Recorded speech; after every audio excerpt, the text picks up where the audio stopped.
against zone, the coach kicked us out of the gym. He was not allowed to dribble against zone. And nowadays, if you penetrate the zone, the coach is doing this.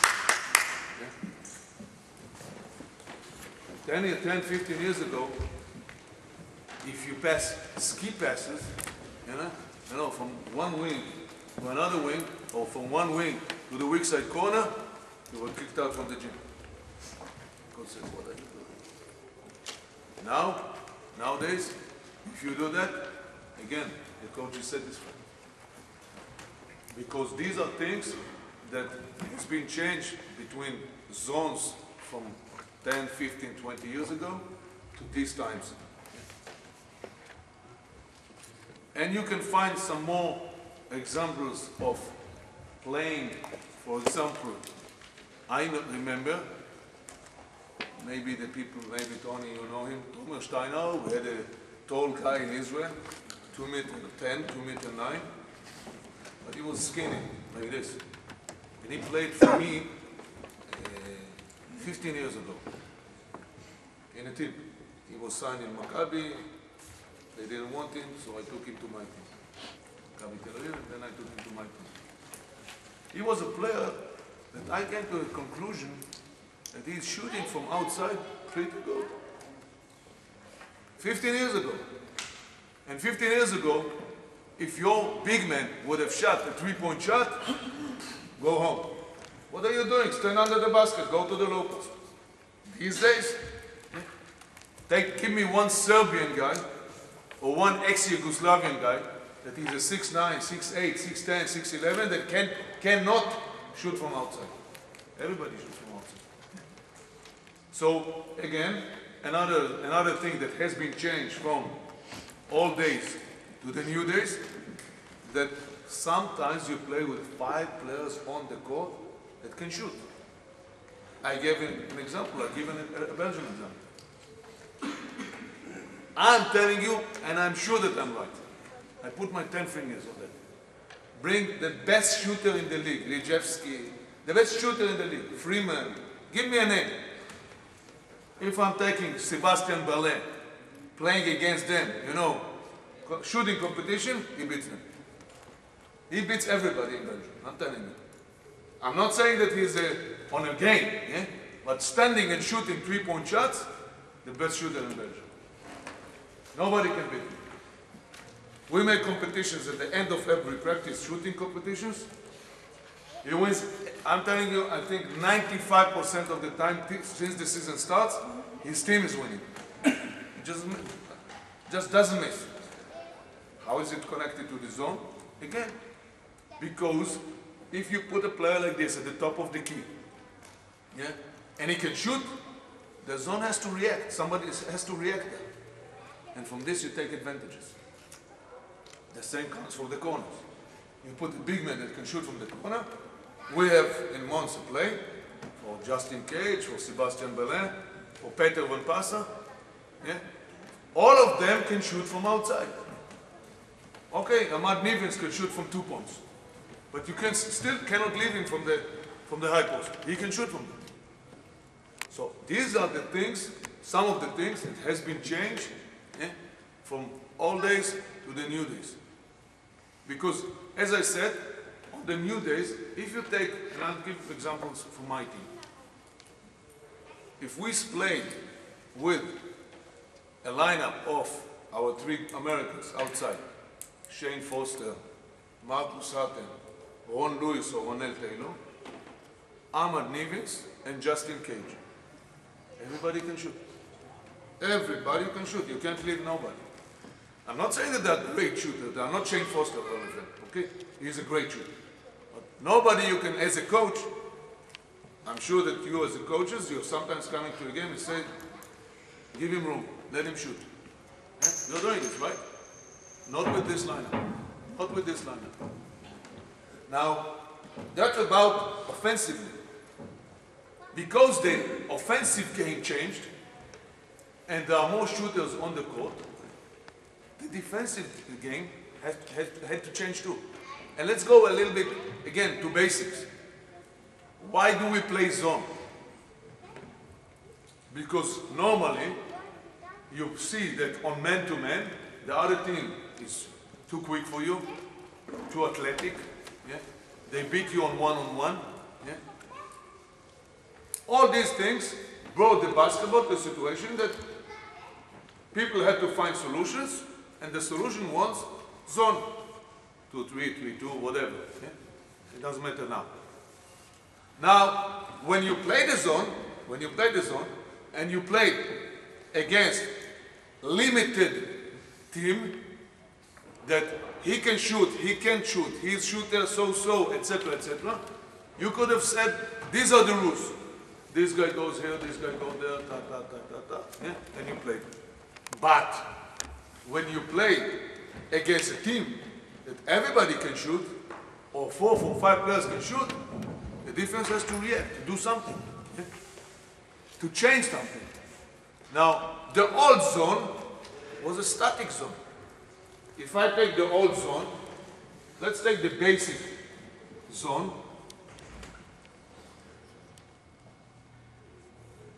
It was static, yeah? It means the ball was here, the ball was here, okay? It took him a little bit, but he didn't press him. The ball went there, he took him. He went here, okay? The ball went to the weak side, yeah? He didn't even dare to go out.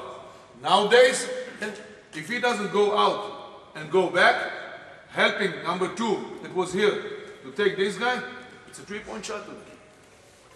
So again, it's all kind of the beginning of what we're going to, what I'm going to show you to make you understand that things had to change defensively first of all. Things had to change defensively.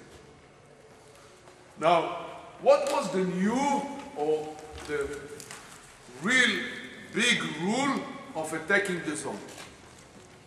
Attacking the zone normally was overload. Yeah? Meaning, let's put more offensive players on one side of the court or one part of the court, that on that part of the court will be less players on defense. Meaning, for example, what I showed here. Can you bring me?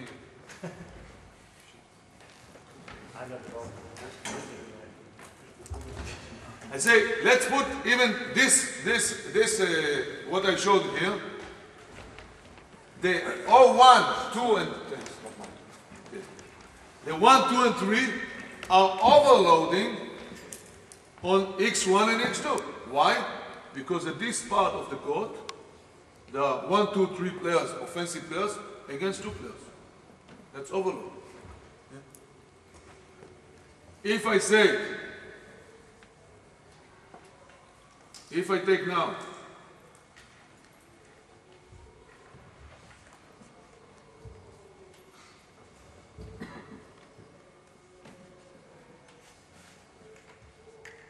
if you look at this part of the court, so X3 will take this one, X5 will take this one, X1 will be here, so you will see that at this part of the court, yeah, thanks, O2, O5, O4, O1 against X1, X3, X5. That's overload. Yeah? It's more offensive players against 3 defensive players. 4 against 3. This is overload. This was the old rules. Again, the veteran guys knows that this was the rules on zone. Yeah? To bring overload, or on top, or corners. Now, I still don't go, and I still don't talk about what are you doing against 3-2, and what are you doing against 2-3, because it's offensively, and we're talking now about our offense, we're trying to look where are the weak points of the defense. Yeah? So we know that it's not the same like on 2-3, like on 3-2. But we will talk about it when I show some plays or show some movements. Now, what was the next step? Defensively. The next step defensively, because there were overloads. So, you know, it's kind of action, reaction, action, reaction. Things are developing offensively, the defense has to react. Things are developing offensively, yeah? The defense has to react, etc., etc. Now, on this overload, how did we come to this overload? O2 was here, yeah? And he was moving, he came here. O3 was here with the ball, passing to 1, 2 was coming here, 3 went to the weak side, and now we're on the overload situation. Then we built this up. So what did we do? We started to go, and this was the next step, and it started, I remember that, I think Cibona Zagreb, with Coach Novosel, if you know him, yeah, was the first one to play matchup zone in Europe. I think it was 12, 15 years ago. They came with this, and it was new. It was new, nobody understood it. The reason he brought it in, because of this overload things. Think that I'm doing now on defense what I will show you now. That you tell X4, once your player goes to the corner, you go with him like man to man. What will be the situation? Yeah? The situation will be that O2 will be here with X4. No overload anymore. No overload anymore. Why? Because X3 will be here in front of O5. X5 will take this one and X4 will take this one. So you got actually 4 players, 1, 2, 3, 4, yeah? X3, 4, 1 and 5 are on the same side. So it's 4 against 4. No overload. And that's what the matchup zone has been developed, yeah, to avoid the overload situations. Okay? By the way, I don't want to. What is the level of the people that I'm talking here coaching? It's from kids till seniors, or I want to know. All of them. If you don't understand something that I said, please stop me and I'll repeat. Okay? Because I don't know what is the difference of the levels of the coaching. Yeah? So if you don't understand something, just let me know. I'll explain again. Or if I go too fast. Okay? So till now, what? Yes. Yes. No. Of course. What is X2 doing? Here. The main thing that I want to show is that by moving X4 here, actually X4 became the down player on the 2-3 zone here. X3 became the middleman. And X5 is playing now weak side low.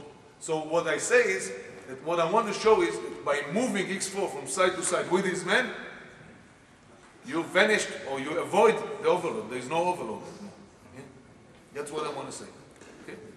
Now, all the thing that I said now is to show you how things has been developed from 20, 40 years ago to our basketball now. Now, again, the offense had to react. The offense had to react. Reacting of moving players from side to side or from down to low or all these kind of things. So people start to say, let's start screening against them. Because if people are moving from side to side, but I'll put somebody to screen them, actually it's like man. But that's what I want against zone too. Yeah? So that's how these things start to develop and to come to a situation that we started to make screens against zones. All kinds of zones, and I will show you all kinds of plays. Yeah? Some of the plays you know, yeah? But I will try to make it, you know, with sections. Yeah? Guard to big man to guard, side pick and roll, middle pick and roll, low pick and roll. All kinds of pick and rolls you will see, or all kinds of screens, yeah, that we do to break the zones. Now, as coaches, and that's the reason I asked what I asked. I will show you some plays and I will show you some principles. What I want from you is, before I even start, to know I didn't invent nothing, really. I saw it, I went to the States, I saw it with him, I saw it, sometimes I'm standing and looking at the mini basket when one of the coaches in Mons is coaching. I like it, yeah? Because you can learn from everybody. Yeah? For sure, when you become more and more veteran, yeah, you build your own philosophy, and then you take what you think fits you. Then you go home and you bring your own stuff, yeah? Things that you believe in. So everybody knows that my teams are playing a lot of pick and rolls. So I'm playing a lot of pick and rolls against zone 2. Yeah? Against zone, I like to make pick and rolls too. So you will see all kinds of pick and rolls. But it's not the Bible. What I want to say is, after this lecture, what I suggest, and it's good against man and it's good against zone, but we're talking now about zone. If you want to build things for yourself, what I suggest that you will do, first of all, think what you want to achieve in this play. A shot, a dunk, a high post shot, whatever. Or two options at the same time. Okay? That's one. The second thing, after you decide what you want to achieve in this play, start doing things and move the defense according the most simple rules of zone defense. And then you will see that if you move the ball there, this guy has to move. And then you say, yeah, but if he's moving, and I put a screen here, and then I make the pass to the weak side, yeah, and then I make the pass to the weak side, somebody can get a shot. Somebody can get a shot from that. Yeah? So I say that these are, I'll give you the principles, but you can take the magnets or draw for yourself, and then you can find, because when I'll show you a play, I'll show you what the defense, the normal defense is doing. For sure, when I play against any team, they know what we do on defense, on offense. They will try to make some adjustments according to our offense. Yeah? So I'll have to find some solutions offensively. But for sure, if you want to build something, go with the simple rules on defense and build your offense. Then afterwards, make your adjustments according to what you see on the court. Yeah? For example, if you see that the ball goes here, and this guy goes to the ball, and this guy comes here, and if you set a screen like this, and you make a skip pass, might be a shot. Yeah? I'll draw what I said now. For example, a very simple one.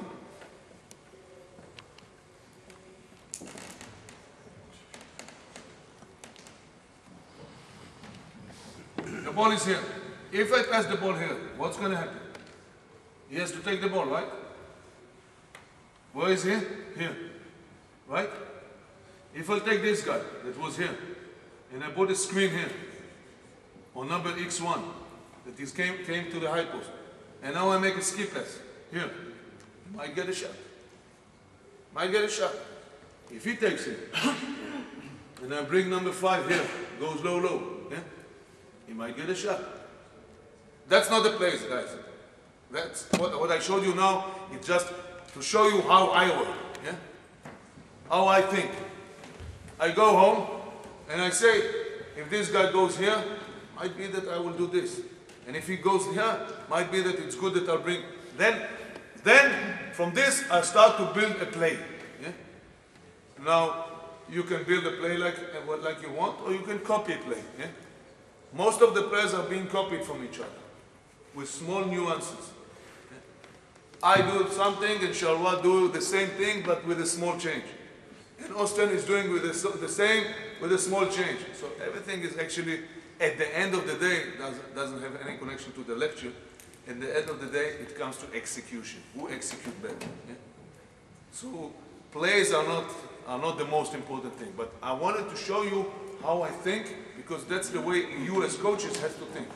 To go home and start thinking. Now, there is one more thing that I want to tell you. Let me drink a second.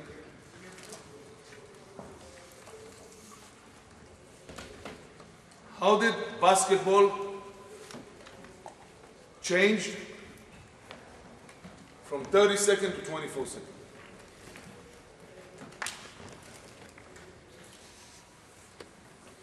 Basketball has changed, and I will draw it. If you don't know, I'm a computer engineer, so I like to do things like in computers. We start playing defense. Okay?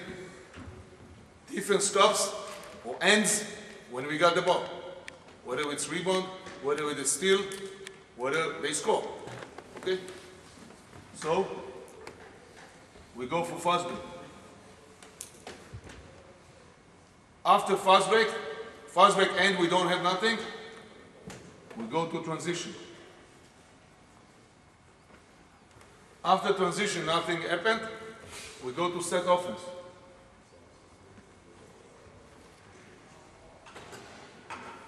Okay? We shoot the ball, we miss the ball, whatever. Transition defense. And we go back on defense. This is basketball, what I showed you now. Now, let's combine these two together. Fast break plus transition. Okay? Let's make it one. Okay? The biggest change that happened in the new basketball from 30 seconds to 24 seconds is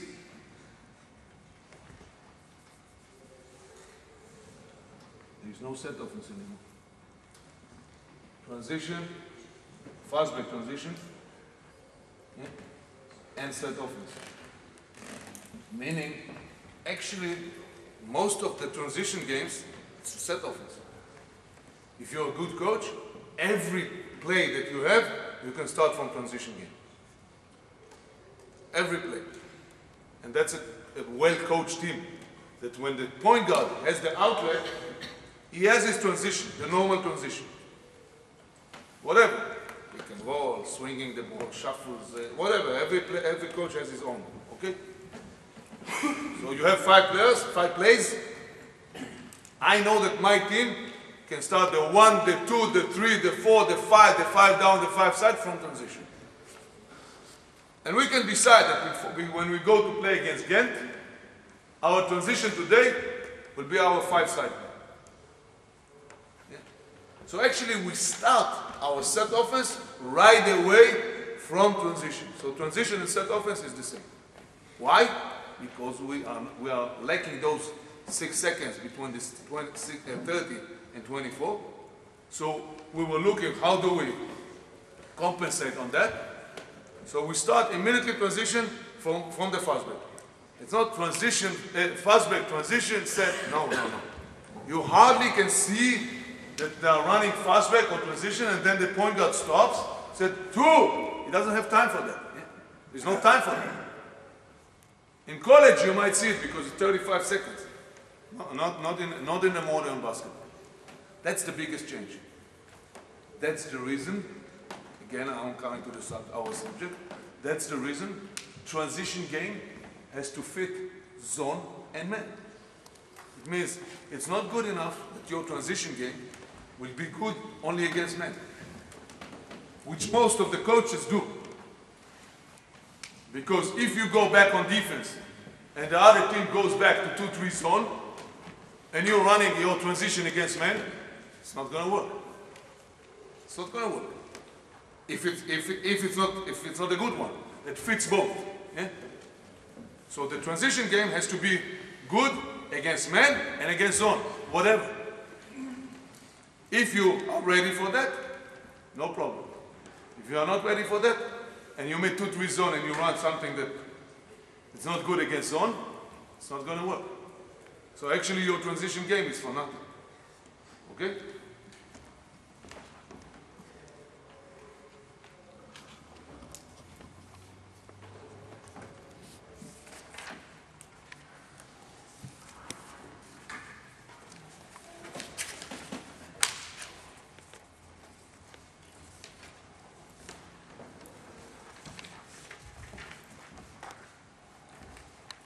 Okay. Now, I want to start. All what I said now, it's actually to show you, to tell you, and to show you how things has been developed and came to the need of making screens against zone. Okay? Now let's be practical, and I'll show you some things. As I understand, we have 8 players, so we need 2 volunteers. Yeah? We're not going to run. I'm not Tony. I need to leave out again. Oh, I'm tired. I had again. So we will show things on half court, because I believe that the clinic is for you guys. It's not for them. I would say it's quite. They are only the tools that helps us, or helps you guys to understand things better. So we'll do things slowly, half court, and we will explain it half court, and we'll go one by one, play by play, to show you. And things that I will show you, it's not only my philosophies, all kinds of things. Some of the things my team is doing, some of the things my team is not doing. Yeah? And you choose and you decide what you want. Okay?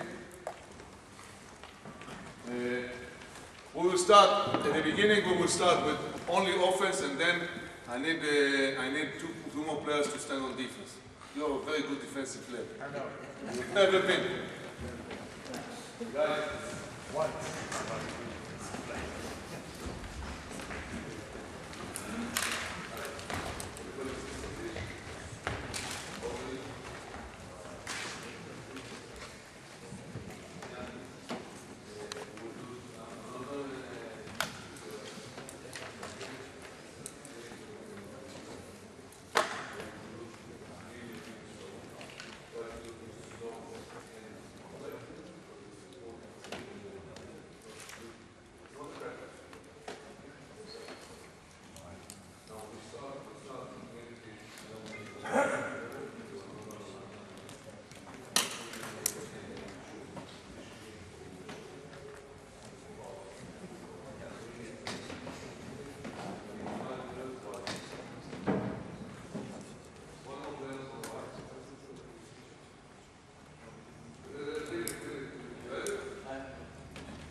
what we do now, we run side offense, which mainly that's my philosophy, to go side offense, man to man or zone.